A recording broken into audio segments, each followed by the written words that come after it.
기도하시겠습니다. 고마우신 아버지 하나님, 오늘도 저희가 함께 모여 하나님께 예배로 영광을 돌리게 하시고 은혜 나누게 하여 주심을 감사합니다. 주여 종을 붙잡아 주시고 하나님의 도구로만 사용하여 주옵소서. 예수님 이름으로 기도하옵나이다. 아멘. 할렐루야. 옆에 계신 분들하고 사랑 교제 한번 합시다.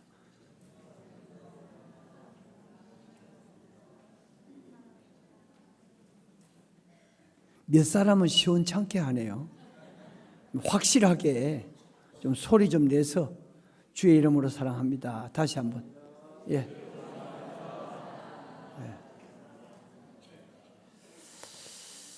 여러분들 우리 가장제일교회 성도가 됐다는 것 자부심 있죠?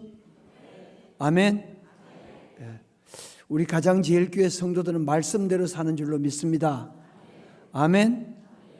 성경 66권을 다 뒤져봐도 예배 시간이 1시간이라는 말씀은 없더라고요. 없죠? 없어요. 내가 성경을 보니까 사도 바울이 설교하는데 청년이 다락에서 떨어져 죽을 때까지 하더라고요. 그러니까 1시간이라는 생각 깨고 말씀을 들으시기를 바랍니다. 아멘. 중간에 일어나지 마세요. 지금 40분이니까 무슨 말인지 아시겠죠? 예, 그럼요. 알죠. 예수님과 제자들이 유대에서 갈릴리로 가시는데 그 중간에 사마리아가 있습니다. 그 길 통과해서 가는데 수가성이라는 동네에 갔어요. 사실 이 말씀 내용은 교회 성도들, 교회 몇 년 다닌 분들은 다 아는 내용입니다. 그런데 수가성에 갔을 때 예수님은 피곤하고 목마르고 허기가 진 상태였어요. 제자들이 예수님께 대접하고 자기들도 식사를 해야 되니까 먹을 것을 사기 위해서 동네에 들어갔는데 예수님은 우물가에서 쉬고 계셨어요. 근데 한 여자가 물동이를 이고 물을 기르러 나온 거예요. 그걸 보시고 예수님께서 나에게 물 좀 달라 이렇게 했어요. 그럼 뭐 간단하게 물 한 그릇 떠주면 되잖아요. 그런데 예수님에게 물은 떠주지 않고 힐난을 하듯이 덤비는 거예요. 내가 보니 당신은 유대 사람인데, 유대 청년인데 어찌 사마리아 여자인 나에게 물을 달라고 하느냐, 이렇게 12조로 나왔어요. 이상하잖아요. 그런데 성경에 보니까 줄을 달아놨는데 유대인과 사마리아 사람은 상종하지 않기 때문에 그래서 이 여자의 태도가 이러했다 하는 설명을 하고 있습니다. 왜 이렇게 됐을까? 그 성경 역사를 이렇게 이제 통해서 보면 BC, 그러니까 주전 722년 아수르 왕 사르곤 2세 때 이 사마리아가 멸망을 당해요. 근데 그때 이 아수르 군대가 점령을 해가지고 이 이스라엘에 있는 모든 많은 백성, 사마리아 사람들을 전부 포로로 끌고 갔어요. 그리고 그 자리에다가 열왕기하 17장 24절에 보면 다른 백성들, 이주민들을 전부 끌고 와가지고 이 사마리아에 살게 하는 거예요. 바벨론과 구다와 아와와 하맛과 스발와임 사람들이라고 그렇게 기록이 되어 있어요. 그 왜 이렇게 했을까? 그냥 두면 이 이스라엘 백성들이 다시 반역해서 이 아수르에게 다시 도전하게 되니까 그 사람들을 몽땅 다 끌고 가가지고 다른 데 바벨론 지역에 가가지고 살게 하고, 그리고 여기에는 다른 백성 이주민들을 전부 다 끌고 와서 여기에 살게 한 거예요. 그러다 보니까 여기에는 혈통적으로도 혼혈족이 되어버렸고 종교적으로는 완전히 혼합이 돼서 이방 종교, 다시 말하면 미신을 섬기고 우상을 섬기는 그런 백성들이 여기에 몰려와 살게 된 것입니다. 그런데 BC 537년에 서룹바벨을 통해서 1차 포로 귀환이 되고, 그 다음에 BC 444년경을 필두로 해서 느헤미야를 필두로 해서 3차까지 포로 귀환이 되는 거예요. 근데 포로 귀환이 돼서 돌아와 가지고 그들이 성전 건축을 하고, 그리고 성벽을 수리를 하고 이런 일을 하는데, 그들이 여러 가지 방해 공작을 하면서 적대 행위를 하게 돼요. 그리고는 신앙적으로도 혈통적으로도 합해지지 않는 거예요. 이 주민들이 돌아와 가지고 다시 사마리아에 와서 자기 나라 자기 땅에 와서 살게 되고, 그리고 포로로 끌려갈 때 완전히 다 끌려간 건 아니고 남아있는 사람들이 있었고, 그리고 이방 사람들하고 같이 살다 보니까 그만 혼인도 이제 자폰을 하게 되고, 그렇게 되다 보니까 완전히 이방화 돼가지고 유대인들과는 상종이 안 되는, 그래서 완전히 교류가 끊어진 그런 상태에 있었기 때문에 예수님 당시에 이 유대 사람들은 이 사마리아를 가려고 그러면 직선으로 가면 사마리아 통과해가지고 갈릴리로 올라가면 되는데, 그런데 요단강을 건너가서 베레아 지역으로 둘러서 가가지고 다시 요단강을 건너가가지고 갈릴리로 들어가는 이런 우회하는 삶을 살았어요. 근데 예수님이 이걸 몰랐느냐? 다 알았죠. 다 알고 계시면서 이 사마리아 지역으로 가가지고 수가성에 도착해서 이 여인을 만나서 대화를 하면서 물 좀 달라 해가지고 대화가 되는데 이런 시비가 나온 것입니다. 그런데 예수님께서는 이때에 음식을 사가지고 돌아온 제자들에게 하시는 말씀이 뭐라고 하는 거니? 따라하세요. 눈을 들어 밭을 보라. 눈을 들어 밭을 보라. 이거 너무 이 현재 상황하고는 전혀 안 맞는 말씀이죠? 거기 뭘 눈을 들어 밭을 볼 게 있습니까? 그런데 눈을 들어 밭을 보라. 이 밭에는 이 밭을 보라 그러니까 추수하는 것을 생각하게 돼요. 여러분들 이제 아시는 분은 알겠지만 제가 농장주잖아요. 조그마한 이제 땅에다가 목사님들 몇이 어때한 목사님들이 모여가지고 이게 밭을 해요. 그런데 이게 안 하다가 이제 해보니까 거기에서 여러 가지 교훈을 받게 돼요. 첫째, 뿌릴 때, 파종할 때 이게 조금 늦어도 안 되고 너무 일러도 안 되고, 부지런하게 해서 좀 일찍 해놓으니까 안 되더라고. 거기 다 싹이 나가지고 자라가지고 다 그만 추수 때는 완전히 안 되더라고요. 그리고 늦어지면 또 따라가지를 못해서 안 되고, 그 때를 아주 정확하게 맞춰야 돼. 예수님도 여기에 너희는 넉 달이 지나야 추수할 때가 온다고 하지 않느냐. 그런데 눈을 들어 밭을 보라. 휘어져 추수하게 되었다. 추수 때가 왔다. 이 말씀을 하고 계시는 거예요.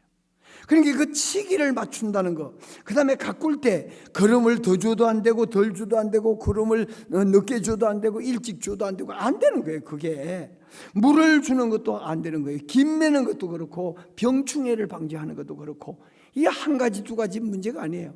이걸 내가 해보면서 아하, 목회보다 더 어려운 게 이거 농사 짓는 일이구나. 그렇게 제가 고백을 합니다. 그리고 하나님 앞에 제가 양심적으로 정말 회개하는 마음이 있어요. 어떤 마음이 있냐? 그 파종한 거 한 포기를 살리는데 이게 비료 때문에, 병충해 때문에, 물 때문에, 가뭄 때문에 이게 시들고 죽어갈 때 그걸 살리기 위해서 얼마나 신경을 써야 되고 얼마나 노력을 해야 되고, 뼈가 부서지도록 허리가 아플 정도로 밤에 잠을 못 잘 정도로 이게 문제가 되는 거예요. 우리 김갑선 장로님이 와가지고 나무를 다 심어줬어요. 심어줬는데 80주를 심었어요. 나무를 많이 심었죠? 놀라지도 않네. 80주를 심었는데 100% 다 살았어요. 싹 살아서 막 싹이 나가지고 자라는데, 어떤 목사님 얘기하는데 자기는 나무를 심었는데 30%도 못 살았대. 다 죽었대. 그러길래 얼마나 바보같이 심었으면 그렇게 됐냐, 내 속으로 그랬어요. 그런데 잘 자라던 감나무가 이게 여름에 장마철에 이게 멀쩡한 아주 잘 자란 감나무가 잎이 그냥 쭉 늘어져가지고 이러는 거예요.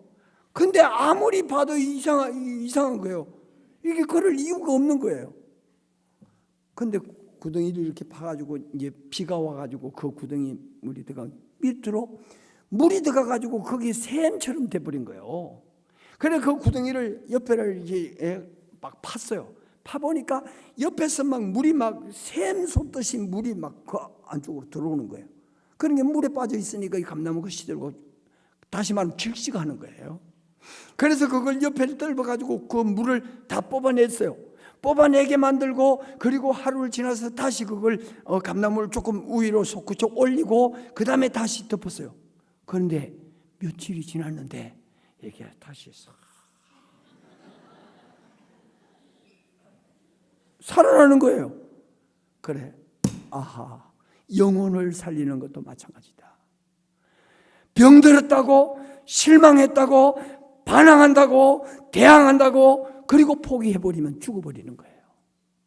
죽어버리는 거예요. 그 영혼을 살리기 위해서는 그 어려움을 다 극복하고 참고 견디면서 그걸 받아주고, 그리고 가꾸어서 잘 치료하면 변화되고 새로워지는 줄로 믿습니다. 할렐루야. 이게 얼마나 좀, 그런데 추수할 때 이제 다 됐다고 이게 된 게 아니요. 싹이 나고 자라가지고 꽃이 피고 열매를 맺고 그렇게 해서 이게 잘 됐다고 그랬다고 된 게 아니더라고.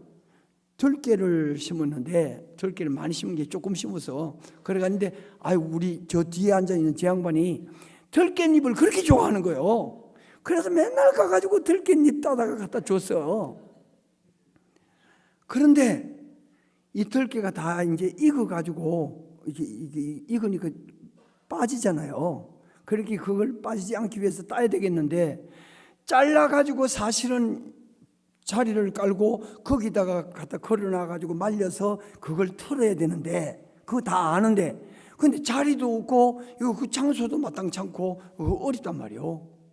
그래서 송이 다 땄어요. 송이 다 그걸 한 송이 한 송이 송이를 따는데 얼마나 힘들어요. 그걸 다 따가지고 이런 자루에다가 담았어요. 담아가지고 가져와가지고 집에 이제 거실에다가 이렇게 늘 말린다고. 벌레가 얼마나 나오는지 그 속에서. 그런데 이걸 바로 가져와서 늘어놨으면 괜찮을 텐데, 하룻밤을 이제 너무 피곤해가지고 와가지고 그냥 하룻밤 재우고 그 다음날 그걸 피웠거든. 근데 이게 시들었단 말이야. 하룻밤 자는 동안에 시들어가지고 이게 이제 들깨 알이 나와야 되는 입이 이렇게 벌어져야, 그래야 여기 나오는데, 이게 시드는 바람에 밤에 자는다고 시드는 바람에 이렇게 입을 닫아버렸어. 이게 닫은 상태에서 말려놓으니까 이게 바짝 말라가지고도 열질 않아. 그러니까 씨앗은 속에 들었는데 나오질 않는 거야. 아직도 그냥 놔둬서 안 되는 거야, 안 돼. 그래서 내가 아하, 다 됐다고 되는 게 아니구나. 신앙도 마찬가지요. 에? 열심히 된다고 되는 게 아니고 안 된다고. 집사가 되고 권사가 되고 장로가 되고 그렇게 된 뒤에도 이게 입을 닫고 씨를 못 뱉는 그런 경우가 많이 있다 그 말이에요. 다시 말하면 다 됐다고 교만해지지 말란 말이에요. 나는 다 됐다고 교만하지 말란 말이에요. 그러면 알고고로 추수될 수가 없어. 결국은 그거 쓰레기로 들어갈 수밖에 없잖아요. 이런 과정이 있어요. 그래서 예수님은 이렇게 씨 뿌리는 비유를 왜 말씀을 하셨는가? 마태복음 13장에 가서 보면 4가지 땅을 말해요. 길바닥이 있고 돌짝밭이 있고 가시떨기가 있고 좋은 땅이 있다. 그러면서 설명을 하시는데, 거기에 대한 설명을 하시는데 마태복음 13장 19절로부터 23절에서 설명을 합니다. 설명을 하는데 말씀을 듣고 깨닫지 못하고 받아들이지 못할 때에는 새가 와서 그 씨앗을 주워 먹는데 이게 길바닥 같은 땅이다. 아무리 진리의 말씀을 전해도, 아무리 좋은 말씀을 전해도 그 말씀을 받아들이지 아니할 때, 그 말씀을 깨닫지 못할 때에는 이건 아무 소용없는. 그래서 우리 목사님이 아무리 강단에서 진리를 선포하고 아무리 기도하고 애를 쓰면서 선포해도 여러분들이 귀를 막고 듣지 않으면, 다시 말하면 가슴이 다쳐서, 마음이 다쳐서 말씀이 안 들어가면 그건 소용이 없다. 예배도 아니고 말씀 듣는 배움도 아니고 여러분의 영혼에 아무 영향을 못 미친다. 길바닥이다. 길바닥 같다. 여러분, 심령 속에 하나님의 말씀이 잘 안 들리거든 내가 병들었구나 깨닫고 회개하고 돌이켜서 가슴을 열 수 있기를 바랍니다. 귀가 열리기를 바랍니다. 두 번째, 돌 같은 밭. 이 돌짝밭 같은 밭은 말씀을 듣는데 막 기뻐하는 거예요. 말씀을 들으니까 맞아 목사님 말씀이 맞아, 오늘 말씀을 통해서 내가 얼마나 은혜 받았는지 몰라, 그럴 수 있어요. 근데 그렇다고 된 게 아니라고.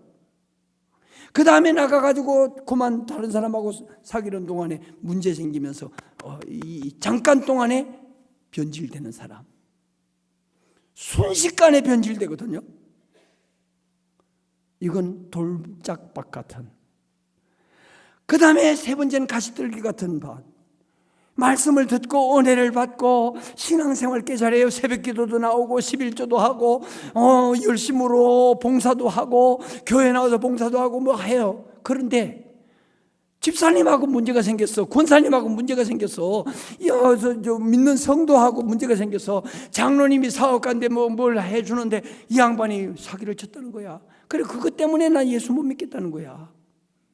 그 장로 때문에 예수 못 믿고, 집사 때문에 예수 못 믿고, 돈 때문에 예수 못 믿고, 뭐 때문에 못 믿고, 신앙생활 잘 하던 사람이 변질돼가지고 신앙생활 못 하는 거야.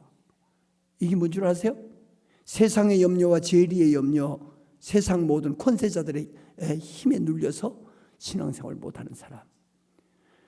이게 길바닥에 떨어진 씨하고 뭐가 다르냐 이 말이에요.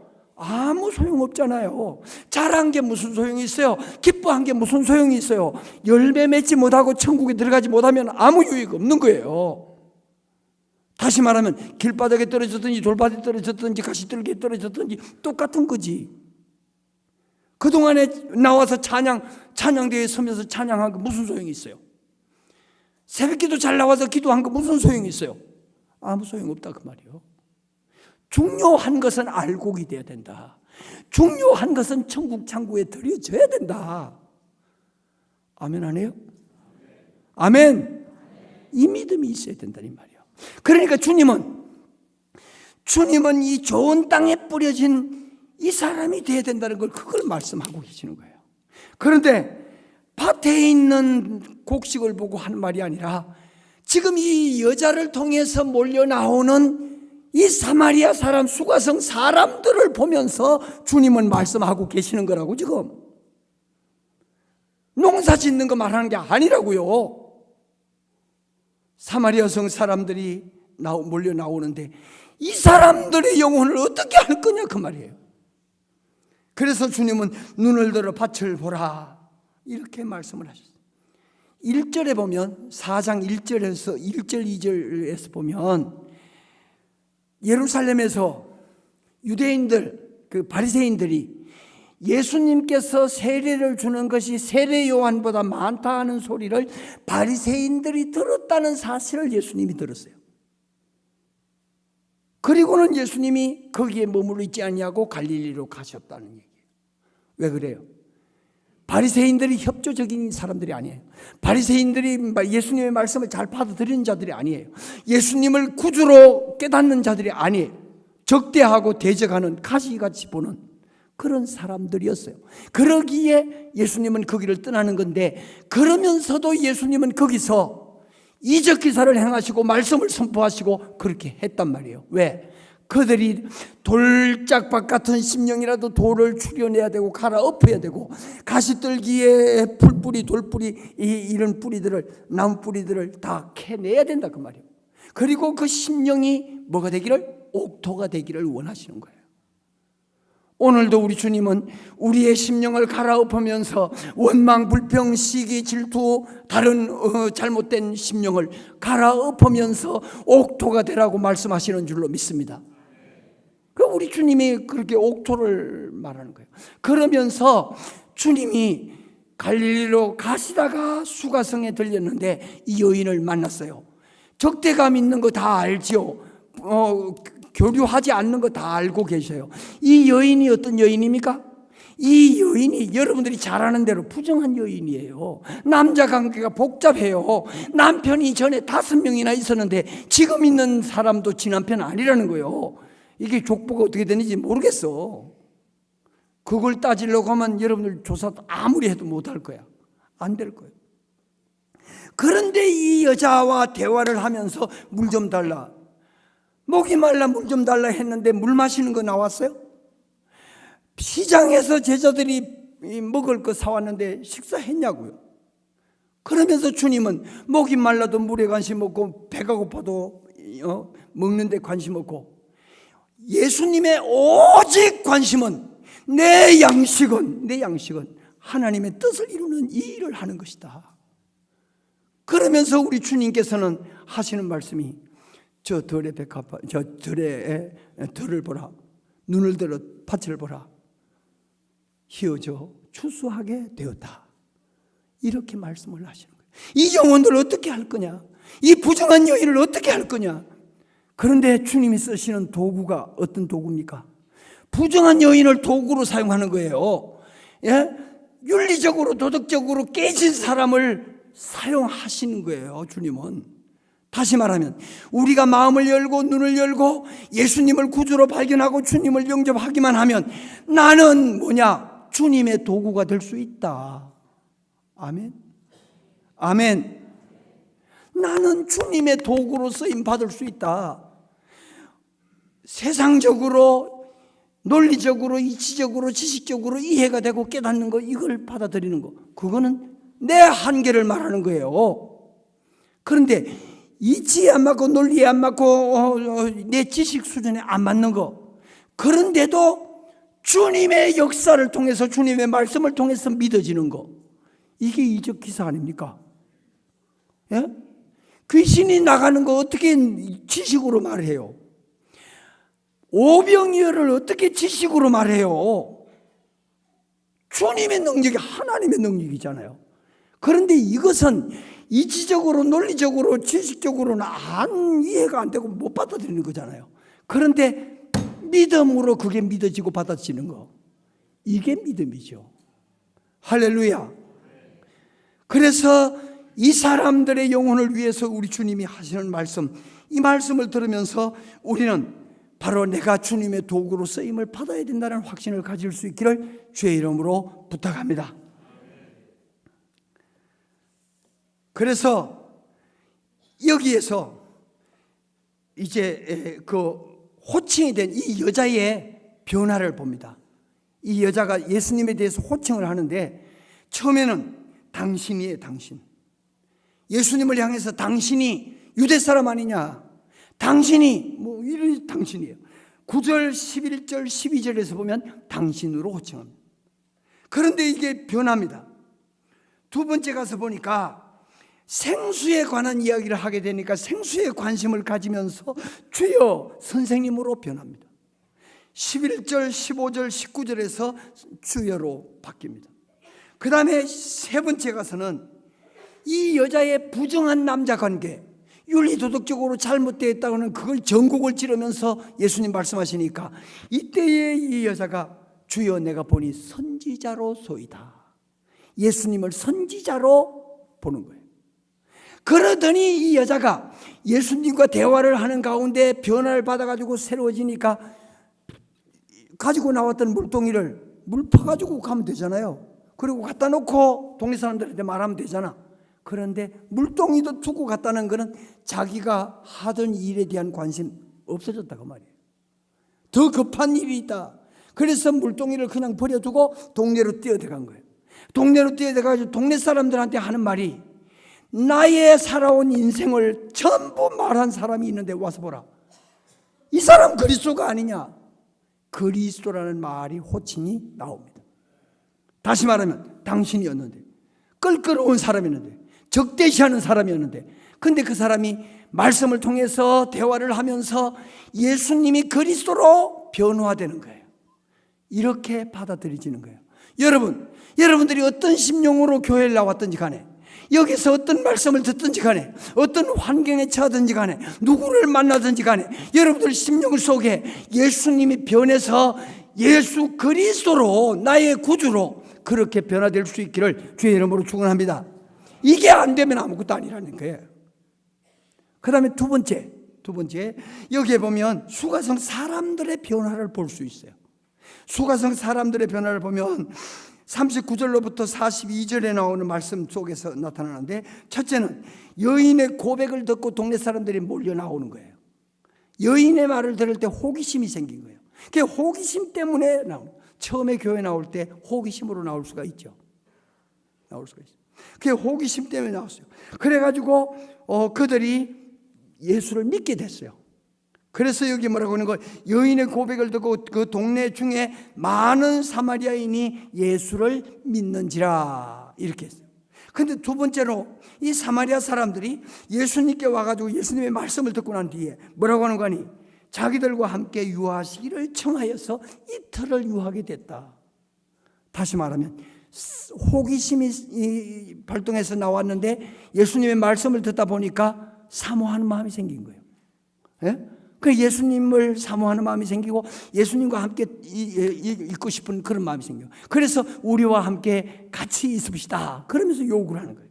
그 다음에 세 번째 보니까 예수님의 말씀으로 말미암아 믿는 자가 더욱 많아졌다. 41절에서 더욱 많아졌다. 다시 말하면 믿음은 어디서 난다? 들음에서 난다.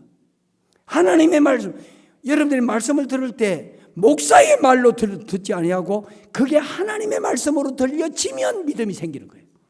할렐루야. 예. 우리 목사 말씀 잘해, 참 재밌어. 그건 아무 소용이 없어요. 하나님의 말씀으로 들려져야 되는 거예요. 그 말씀이 하나님의 말씀으로 들려지고 믿어지면 거기에 믿음이 생겨서 세상을 이기게 되는 거예요. 그 다음에 여자에게 말하되, 그 사람들이 이 여자에게 말하기를 이제 우리가 믿는 것은 내 말로 인함이 아니니 이는 우리가 친히 듣고 그가 참으로 세상의 구주신 줄을 알미라. 그러니까 다시 말하면 사람에 의존한 신앙은 안 돼요. 그거는 무너지게 돼 있어요. 언젠가는 실망하고 끝나게 돼 있어요. 근데 사람으로 인해서가 아니라, 물론 목사님을 통해서 은혜 받고 되는 거죠. 그러나 그것이 예수님을 발견하는, 예수님을 영접하는, 예수님을 믿게 되는 거기에까지 연결되지 못하면 아무 소용이 없다. 할렐루야. 여기서 추수의 완성은 언제입니까?